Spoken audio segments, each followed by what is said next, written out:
Hey guys, welcome back to Tamiya Legends. Once again, thank you for stopping by. So this is part 4 of my Top Force custom build, and we're getting there now. If you've not followed this, please go back and check if you're interested.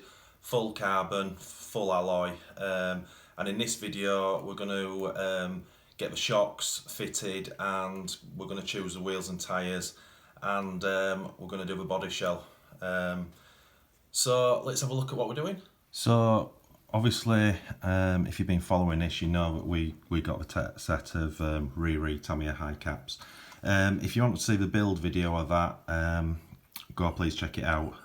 These are great shocks, I love them. So before I fit them, I just want to show you something. So as you guys will know, when the RC egress shocks came out, it had this like yellowish coating on them, and they look okay, but I'm experimenting with the standard Top Force springs. Now they are a slightly less diameter, but they do still work fine. Now this is a display model, so I'm kind of wondering which ones to go for. Obviously, as you know, the car's got this sort of carbon and silver look to it, and I don't know, I just think the silver spring looks better. I mean, again, you know, this is such an easy thing to change over, and obviously I wouldn't dare run them with these. Now it's not like scratching when you move it or anything, but it's definitely different. So I think what I'm going to do is I'm going to change all the springs over to the silver Top Force ones, and then we'll start messing around with the high cap mountings. Right, I've changed them all over, and I've obviously gone for silver all around.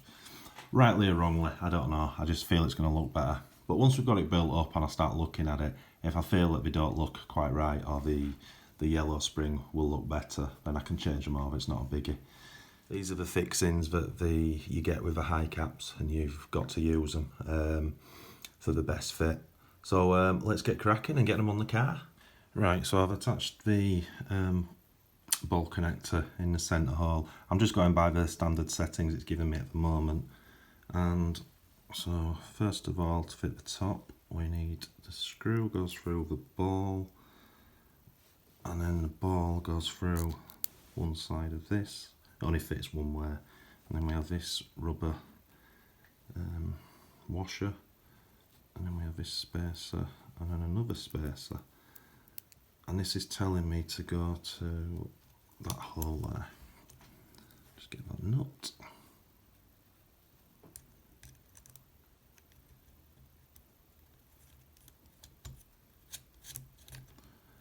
Goes on like that. Let's just tighten this up.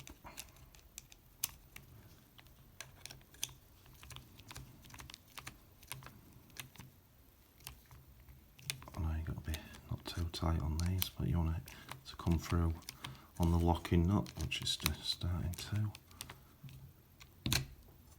Still get plenty of movement. Just nip that up slightly. That's enough.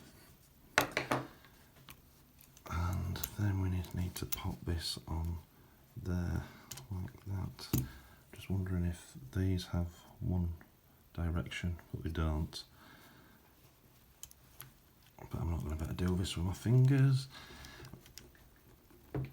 Oh, right, pair of pliers. So I've just changed the position on the shock tower because on the standard setting it was the ride height would have been really tall. And I don't want it to be, because obviously it's a show model, so I want it low to the ground and as sleek looking as I can. But I've got room to play with, but we're not going to be able to set that up until we get the tyres on. But first impressions feels absolutely awesome. So let's get the other one on. Right, both rears are on. That looks super cool. Really smooth as well. I'm really liking the look of that. That looks really good. So let's figure out what position we're going to put the fronts in. Right, they're on. Looks cool, to be honest.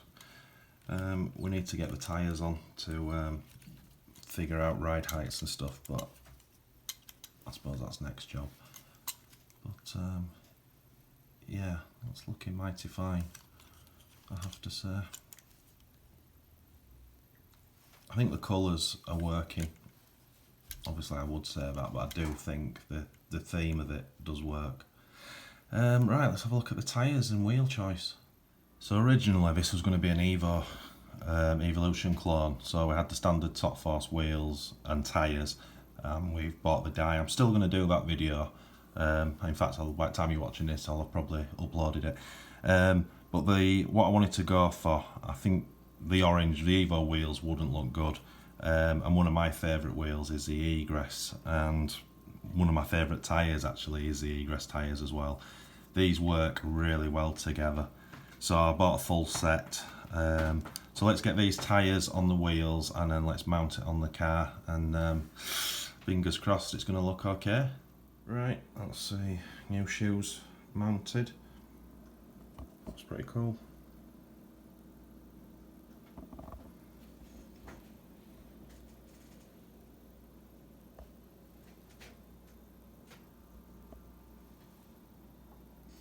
Does look good. It's sat far too high, and that's on its lowest settings. Far too high, unfortunately. So I need to decide what I'm gonna do. What I used to do with my display cars, because I've got a thing about when they're on display that they have to sit right. They don't need the clearance.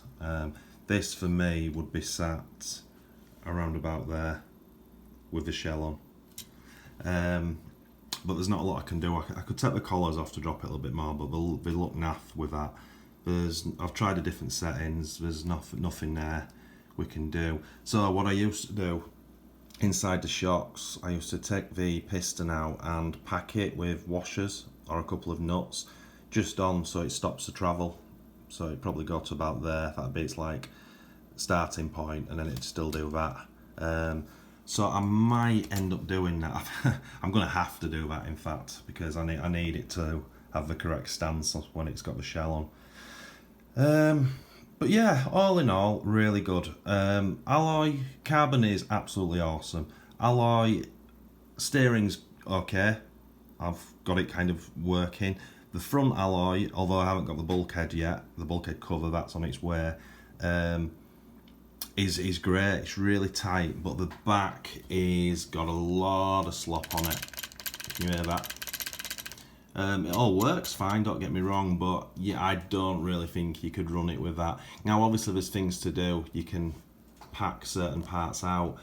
I'm actually wondering as well if my drive cups are slightly worn, or if it's just the bearing fit into the hub. I'm not too sure. Don't get me wrong, I mean it's not terrible, but it's obviously we've got that one-way diff working, which is cool. So next up, I'm going to have a break from the car because I've been at this for about 3 consecutive days. So we'll get working on the shell now and figure out what we're going to do. So let's get cracking. Right, it's a couple of days later now, and I've just made a few changes to it. As I say, I was on it for a couple of days, well 3 days actually. I just wanted the dust to settle so I could figure out what I was doing next. So, as you might have noticed, I've changed the springs back over to the high cap re springs. I just think the colour makes a little bit of a difference. The silver, because it's a shiny silver, it made the shocks look a little bit cheap in my opinion. So anyway, I've changed them over and I think it looks better. I've also packed out some of the alloy. I've taken some circlips off and put a washer in 2 different places, which has tightened the back end up now, which is great. I mean, it's not going to run, but I didn't want it sort of wobbling all over. What else have we done? And I've lowered it. Now, I don't know if you can really tell from there. When in the shocks you get a parts tray, and it actually comes with what I would call it's a 10mm spacer. I don't know what actually that part is for, but it kind of fits over the piston perfectly. So I'm kind of wondering if it actually is some kind of spacer, but I've never actually heard of them coming with spacers. I just thought this is something I did. Anyway, I had the shocks off, had to drain the oil out, and they're packed now. So as you can see, it's the arms are pretty straight, and I'd used the same spacer front and back. So it's not as low as I'd want it, I've got to say. So suspension still got plenty of movement, front and back. But in an ideal world, I'd have probably wanted it about there and then sort the wheels out. But not to worry. It's way better than it was. So I'm quite happy with that as a chassis out. I put the aluminium, I can't see in the light, the aluminium motor mounts in now, just for a little bit of extra bling. So it's now time for the body, but I'm going to, I think I've changed again, and I think I'm going back to the Evolution clone. As you can see by these pictures, I was digging out my old pictures of an original, a proper Top Force Evolution that I owned. And I was just looking at these pictures and I was just thinking, man, that thing pops. So I can make this look like that. What put me off doing it was I didn't want to kind of say, okay, this is, call it an Evolution, because it's never going to be an Evolution. It's a million miles from it. But I just think what I wanted to do was the Top Force in one colour in a Tamiya aluminium mirror chrome finish, and use more of these chrome TRF decals.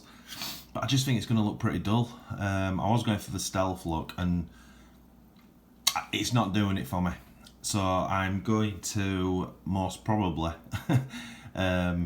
do it as the Evo clone.